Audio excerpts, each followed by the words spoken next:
ഇന്നത്തെ വീഡിയോ മുള്ളൻ വെള്ളരി എന്ന് പറയുന്ന ഇതാണ്. സലാഡ് വെള്ളരി പോലെയുള്ളൊരു വെള്ളരിയാണ്. അപ്പോൾ ഇത് നമുക്ക് വീട്ടിൽ കൃഷി ചെയ്ത് കഴിഞ്ഞിട്ടുണ്ടെങ്കിൽ കുക്കുംബർ, മുള്ളൻ വെള്ളരി, പല സൈസ് വെള്ളരികളുണ്ട്. അതിൽ കറി വയ്ക്കുന്നതുണ്ട്. ഇത് കറി വയ്ക്കുന്നത് അല്ല, കൂടുതൽ നമുക്ക് പച്ചക്ക് കഴിക്കാൻ പറ്റുന്നതാണ് ഈ മുള്ളൻ വെള്ളരി.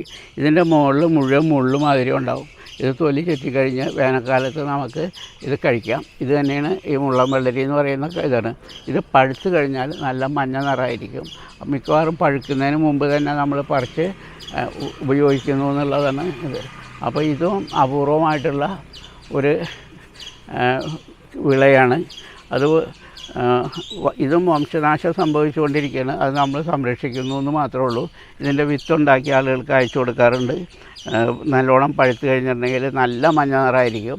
പഴുക്കുന്നതിന് മുമ്പെടുത്ത് സലാഡ് വെള്ളരി പോലെ അരിഞ്ഞ് നമുക്ക് കഴിക്കുക. വേനൽക്കാലത്ത് ദാഹശമനിയായിട്ട് ഉപയോഗിക്കുക. അപ്പോൾ കേരളത്തിൽ ഉള്ള കൊടുങ്ങല്ലൂർ എന്ന് പറയുന്ന സ്ഥലത്ത് പൊട്ടുവെള്ളരിയുടെ നാടാണ്, പൊട്ടുന്ന വെള്ളരി.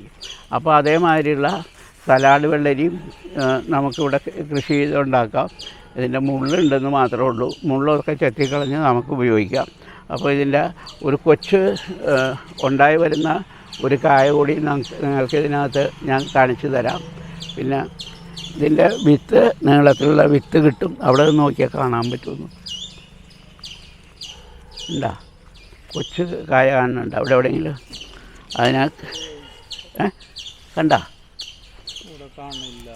കാണുന്നുണ്ട്. വേനാണ് അല്ല, നിറയെ മുള്ളുണ്ട്. അത് ക്ലോസ് ആയിട്ടുള്ളത്. ഇത് പൂവിൽ നിന്ന് ഉണ്ടായി വരുന്ന ഇതാണ്. ഇതിൽ നിറയെ മുള്ളുണ്ട്. ഇതേമാതിരി മുള്ളുണ്ടാവും.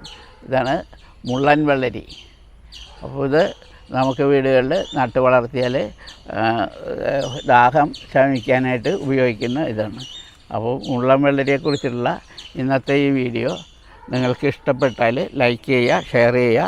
ഇതേമാതിരി അപൂർവമായിട്ടുള്ള പലതിനെയും കുറിച്ച് ഓരോ ദിവസങ്ങളിൽ ഇടയ്ക്കിടയ്ക്ക് നിങ്ങൾക്ക് മുമ്പിൽ ഇതുമായിട്ട് വരാം.